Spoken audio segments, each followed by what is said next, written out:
Vamos lá detonar mais uma questãozinha visando a prova da Federal, visando os conteúdos que ela mais gosta. Nesse momento a gente vai olhar uma questão que caiu na Federal há um determinado tempinho, na época de somatória, mas é uma questão que a Federal já apareceu coisas muito parecidas no decorrer. Então vamos olhar para essa que tem várias perguntas nela, aproveitando bastante então o nosso estudo. Ela diz que o imposto de renda a ser pago mensalmente é calculado com base na tabela da Receita Federal. Da seguinte forma, sobre o rendimento base aplica-se a alíquota correspondente do valor obtido ou subtrai-se a parcela a deduzir. O resultado é o valor do imposto a ser pago. O que nós devemos salientar nesse texto? Aquilo que ele diz quando o rendimento base aplica-se a alíquota correspondente. Pegamos o rendimento, aplicamos a alíquota. E disso você vai subtrair a parcela a deduzir. Então, olhando para esse texto e olhando para a tabela, nós podemos resolver as alternativas. Uma atenção importante que devemos dar é a tabela. Deu gráfico, atenção ao gráfico. Deu tabela, a tabela vai ser muito importante. Então vamos lá. A 01 diz que sobre o rendimento base de R$1.000, o valor do imposto é de R$15.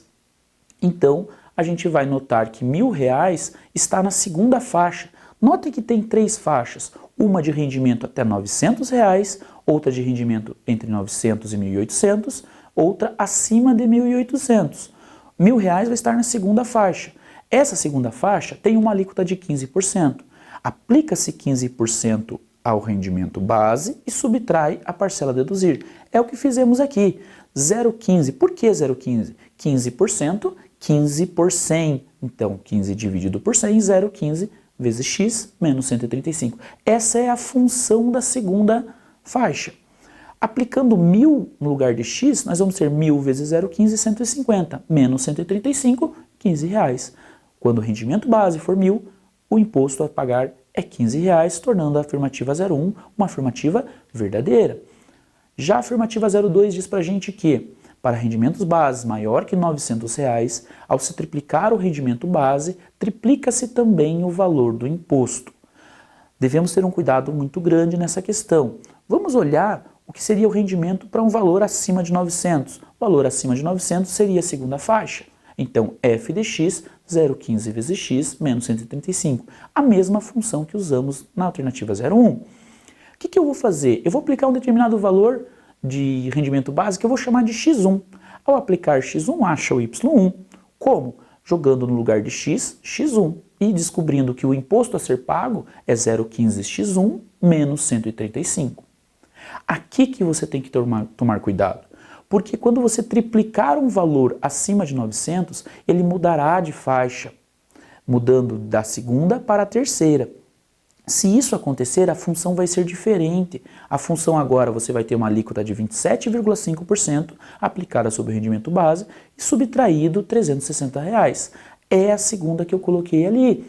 Quando a gente olha para esta segunda função, eu estou aplicando no lugar de x 3x1. Por que 3x1?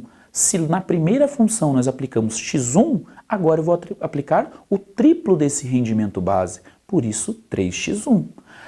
Então, no lugar de x, coloquei 3x1. Ao aplicar isso, 3 vezes 0,275, chegamos que 0,825 está multiplicando o x1 e dele está sendo subtraído 360. O que é isso?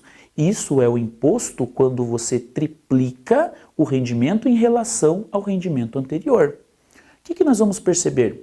Se nós pegássemos o imposto do rendimento anterior e multiplicasse esse imposto por 3, estou triplicando o imposto. Eu faria 3y1, 3 vezes 0,15x1, 0,45x1, 3 vezes 135, 405. Então, quando eu triplico o imposto do primeiro rendimento, fica 0,45x1 menos 405. Que devemos reparar? Que triplicando o imposto do primeiro rendimento e comparando com o imposto do triplo do rendimento, as duas equações são diferentes, os dois resultados são diferentes. Portanto, o imposto Y2, que é o imposto com triplo do rendimento, é diferente do triplo do imposto do primeiro rendimento. Portanto, a afirmativa que ele nos disse que isso seria igual é falso. nós riscamos essa afirmativa, deu diferente e não igual como ele tinha nos dito. Já na 04, a 04 ele diz assim, sendo x o rendimento base com x maior que 1.800, uma forma para se calcular o imposto y é y igual a 0,275x menos 360, considerado x e y em reais. Você vai dizer, Jean, a gente já usou essa fórmula lá na 02. Exato, na 02 nós usamos essa fórmula porque nós estávamos calculando valores acima de 1.800 para rendimento. Valores acima de 1.800 tem uma alíquota de 27,5% e subtrai-se 360. Feito isso, vai dar exatamente a funçãozinha ali, 0,275, 27,5%, 27,5 por 100, vezes o rendimento, menos a parcela a deduzir 360. Então a 04 é uma afirmação verdadeira. Veja na tabela a alíquota de 27,5 e a parcela a deduzir de 360, confirmando então a afirmativa. A 08 fala para a gente que o valor do imposto em função do rendimento base pode ser representado em um sistema de coordenadas cartesianas ortogonais pelo gráfico. Nossa, que palavra grande, sistema de coordenadas cartesianas ortogonais. Eixo x e y, plano cartesiano. No plano cartesiano, você vai reparar uma reta em cima do eixo x, ou seja, que o imposto vai ser zero. Perceba que essa reta vai de 0 a 900. É exatamente o que diz a tabela, que de até 900 para rendimento, o imposto, a pessoa é isenta. Já de 900 a 800 é uma outra função. A gente vai fazer o quê? Nós vamos pegar e aplicar na função da segunda alíquota o valor de 1.800. Aplicando o valor de 1.800 na segunda alíquota, nós achamos que o imposto será de 135. Rendimento de 1.800, imposto de 135. É o que o gráfico nos diz. Já para o valor de 3.000, o gráfico está nos dizendo que é 400 de imposto. Ao aplicar 3.000 na terceira faixa, porque 3.000 pertence à terceira faixa, nós vamos achar o imposto de 465. O gráfico diz 400, nós achamos 465, tornando a afirmativa 08 uma afirmação falsa então. Marcando somente as verdadeiras 1 e 4, achamos a resposta 05, que é o que vai no nosso gabarito.